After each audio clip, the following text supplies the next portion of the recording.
Welcome to the Genius Factory. Enjoy the video. You start by preparing files and permissions so the phone can accept new emoji assets. First, enable the setting that allows APK installs from your chosen source and confirm storage access. Next, download a verified iOS emoji APK or the specific emoji font file to internal storage. Avoid random sites. Make sure to back up your current keyboard and font configuration so you can revert later.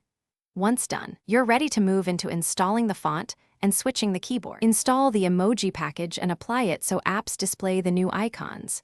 If you have an APK, tap it in your file manager and follow the installer prompts. Grant the permissions requested. If you only have a TTF font, use a font replacement method, Magisk module for rooted phones, or a keyboard app that supports custom fonts for unrooted phones. Once the package is installed, switch your default keyboard or select the new font inside Keyboard Settings so emojis render system-wide. Now verify the change and know how to troubleshoot if things go wrong. Test iPhone-style emojis in your messaging app, social apps, and browser to ensure they render consistently. Some apps may still use their own emoji set. If you see empty boxes or mismatched glyphs, clear the app cache, reboot the device, and reapply the font or module. Make sure to undo the change using your backup if crashes or display corruption persist, because restoring defaults prevents broader system issues.